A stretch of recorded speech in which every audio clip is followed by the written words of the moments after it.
Hello, everyone. This is Angela Alexander, Brown Angel Books and Coaching. This is my first live of 2025. I hope all is well with you today. So, this is Parent Support Tuesdays at noon ish. Today was a ish because we had some technical difficulties here getting started, but I am glad to be on. I hope that all is well with you today. So, what is parent support? Let me see if we can adjust this light a little bit.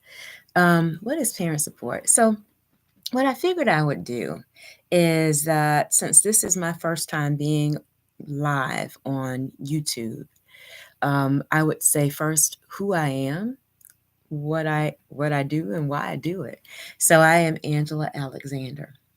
I am the owner of Brown Angel Books and Coaching, and I am a certified parent coach. I am an author, as some of you may already know. And I am married. I am married for 15 years now. My husband Kenny and I have two sons, Jalen and Evan. And when Jalen and Evan were, I think, 9 and 6, I published a book in 2019 called Alex Goes to the Circus. Some of you may have that book. Well, in that book, Alex is spending time with his mom. And when I would read the book to parents, educators, to just about any adults, we would go through the book, go through the pictures, and we would talk about things like Alex's mom's posture, quality time that she was spending with her son. Um, and so these conversations that I was having with the adults and with the educators actually turned into something called Chat and Color. And so in these chat and color sessions, it would be myself, the parents, and while we were chatting, the kids would be coloring from the Alex Goes to the Circus coloring book, right? And so we'd have these conversations about how we're communicating with our children, how we discipline our children, how we correct our children. And that actually turned into me wanting to offer the parents a little more. And that little more turned into me taking a parent certification program with Jai Institute for Parenting. And with this program, I became the student first. That's the way the program is. Like you're the student first, and then you learn how to coach, right? And it was a 12-week program. And we get to the point where the coaches coach. And so now I am certified to take other people through the program that I went through. That's how all of this started. So, but with parent support, the reason I started parent support is that from my summation of what I've studied, what I've seen, what I've talked about, what I've heard other people talk about, one of the major things that is crippling our families, for lack of a better word, is how we are communicating with one another. And so the reason that I felt parent support was so important is because I would like to be able to help parents and help families communicate in a more impactful way. And so I created an ebook, and our ebook is called Speak. And so this is a printout of what that ebook looks like. It's called Speak. Speak is an acronym. And so the Speak acronym, I should call it I Speak because this is the first week with this, which is setting the intention, right? But Speak stands for um, seen, heard, and valued. Let me get it. P is promoting positivity. E is execute the steps. A is affirming and appreciation. And K is the key takeaways, right? And so with these 5 steps, it helps families to get stronger in their communication. Parent support is just that, it's parent centric. So a lot of times with parent coaches talk about you as a parent and what you can do to help your kid do this with your kid and not that with your kid. But parent support is for you, the parent. Because a lot of us, I know that, when as we're raising our kids, sometimes it's lonely. Sometimes you want to know that you're doing something different than what you were taught. Oftentimes we parent as a default, we do what was done. For example, how many of us grew up with do it because I said so? Well, what if you don't understand? So, like, what I talk about with communication, to communicate is to communicate effectively, rather, is to speak so that the listener feels that the objective is heard, is understood, so that you can meet it, right? So if I in turn tell you, just do it because I said so, and you don't understand what you're doing or why you're doing it, um, there's a disconnect. This generation, these 2000s, I think it's, I forgot what it's, X or Y or Z or whatever, they are the generation where they've got the internet. Like all their life, all they know is internet, right? Many of us, we didn't come out of the internet generation until, we were much older, right?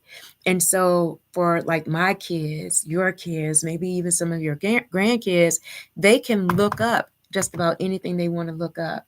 And so for us, we need to have facts when we're coming to our children. It is not just because I said so. And if that is your default, you're going to find that you'll end up building a barrier instead of a bridge.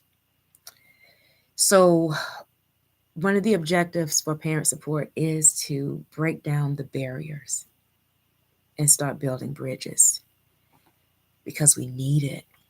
Our families need it.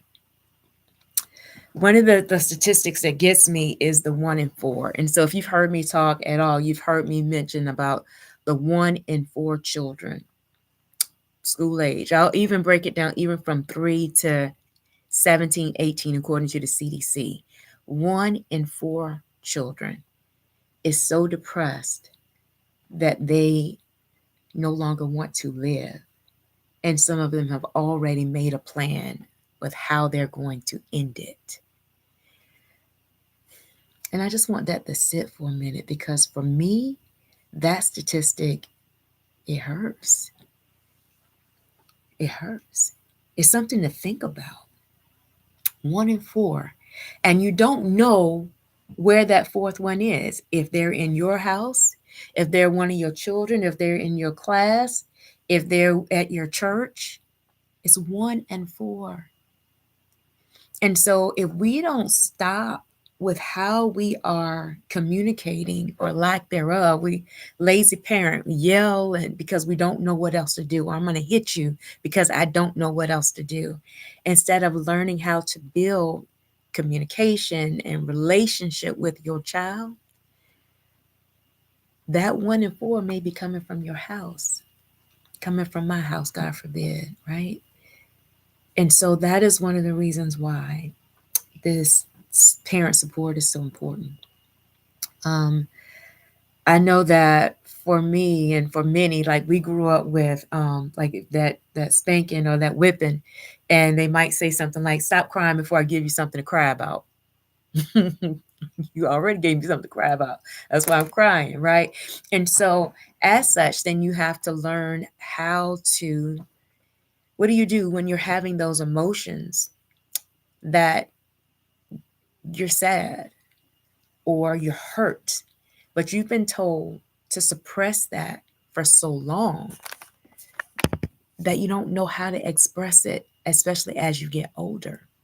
You've been told, stop, hold it in, stop, suck it in, stop, suck it in. We cannot continue to teach that. If we continue to teach that, we're going to have a generation of people who don't know how to express themselves. Shoot, we already have a generation of folks that don't know how to express themselves. You have adults who don't know how to put what their needs are in a doable sentence. That is one of the things that we will learn and we will talk about in these next couple of weeks.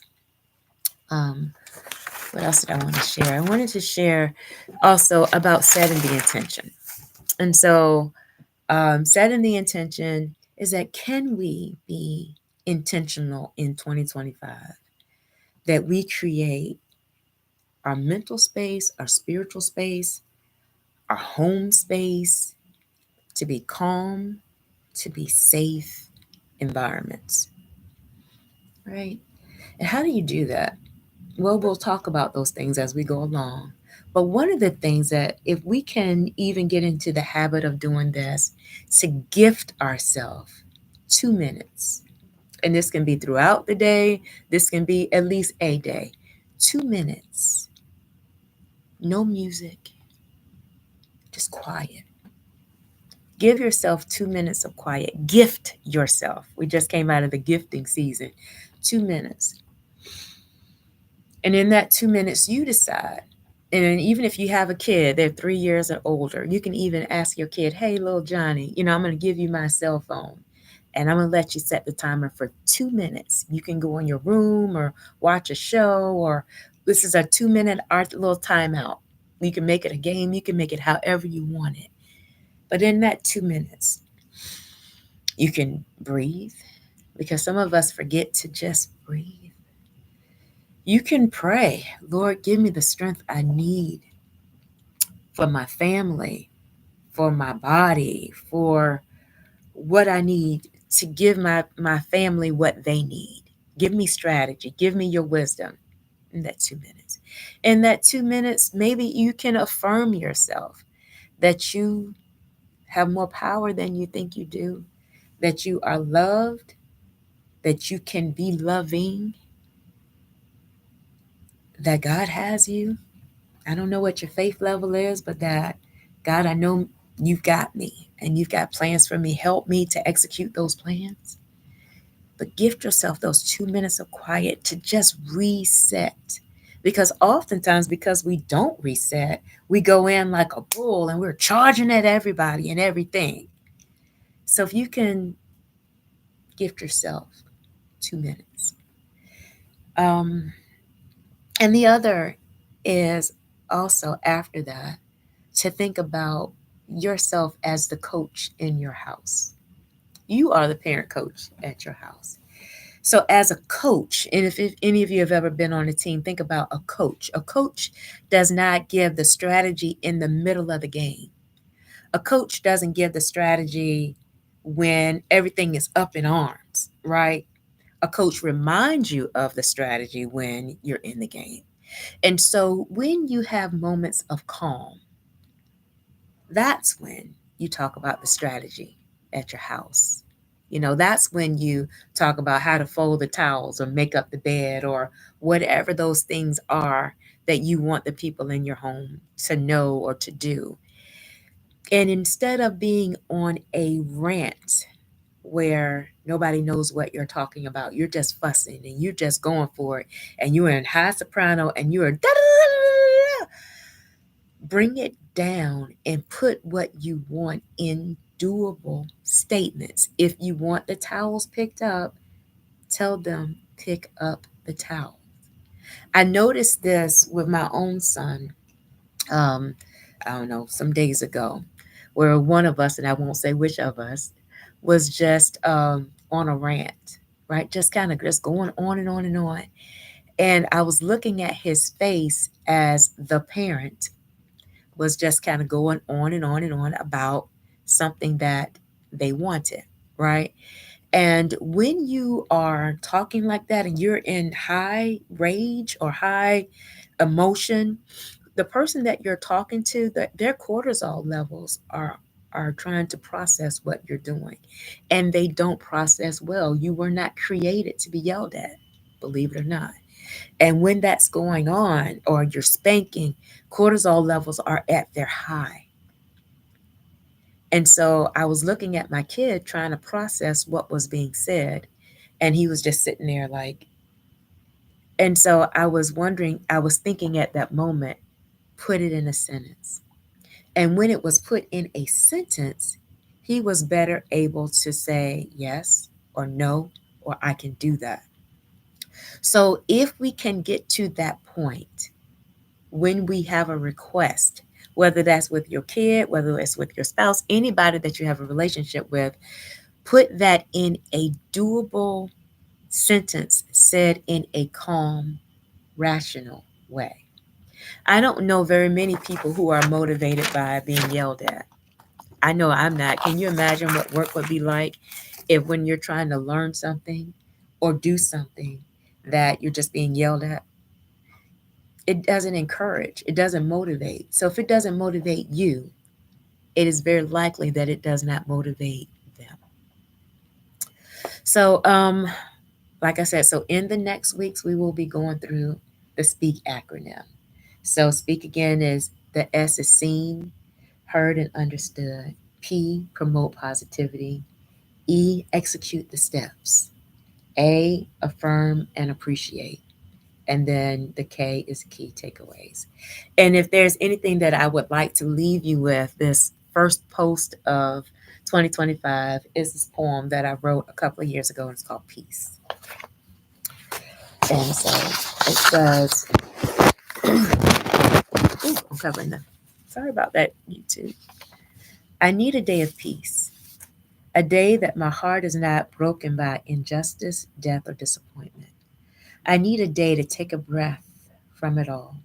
Can I take a breath from these things that are negatively taking my breath away? I need some peace. Peace, be still today. Don't move away, because I need you to be my life source. Peace, walk through the White House doors to every dark place in between and shine your light. Disinfect places that are infected by crime, lack, and disdain. Peace, touch those who wear masks and glazed over eyes, who refuse to embrace human decency as a fundamental right to everyone breathing. Peace, be still. Let me sit under your protection as a child. Shield me from every care. Peace, be still over my children, over the children of the nation. Their lives matter. Their future matters. Our decisions for their future matter. My God, bring peace. Peace, I need you to stop by and stay a while. You are the friend that I have longed to see. Remind me of simpler times, of days when I didn't know better, when I only saw beauty. Dwell, dine, tell me stories about equality and fairness so that I can believe that maybe they do exist. Share with me so that, should God allow me to be an old woman, that I have good old day stories to talk about. Peace be my walking stick, the companion that I lean on. Peace be the shawl that rests on my shoulders. Speak through me. Let my limited reasoning be clothed and fully dressed in you. May others be donned in your glory, so that neighbors and nations will forever be changed at one encounter. Peace be my resting place. May I forever rest in you. Peace. I am Angela Alexander. This is Brown Angel Books and Coaching. And for 2025 and beyond, I wish you peace. Talk to you next week.